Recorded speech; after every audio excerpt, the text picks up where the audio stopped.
Bonjour et bienvenue dans ce nouvel épisode de Sur tous les tableaux, aujourd'hui consacré aux natures mortes de Meyerdehan. C'est parti ?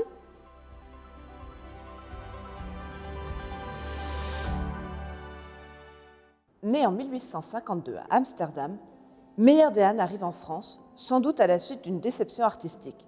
Son chef-d'œuvre, sur lequel il a travaillé pendant 8 ans, est critiqué avec virulence par un journal, provoquant ainsi son départ des Pays-Bas. Arrivé à Paris en 1888, Meyerdehan rencontre peu de temps après Theo van Gogh. C'est ce dernier qui le met en contact avec Paul Gauguin. Sur ses conseils, il vient travailler en Bretagne.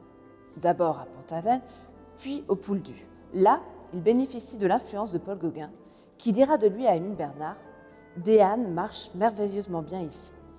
Les deux hommes s'entendent et trouvent un arrangement pour travailler ensemble.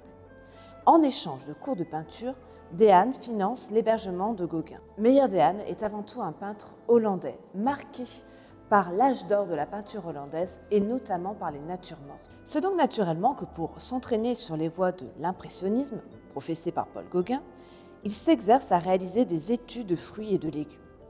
Cette nature morte au pichet bleu et 4 poires est vraisemblablement l'une des premières réalisées par Dehan au Pouldu.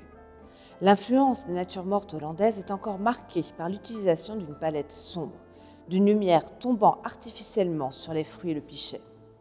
Toutefois, l'emploi de couleurs franches, disposées par larges touches sur les fruits, ainsi que l'association de couleurs complémentaires, ici bleu et orange, dénotent de l'assimilation progressive des leçons de Gauguin.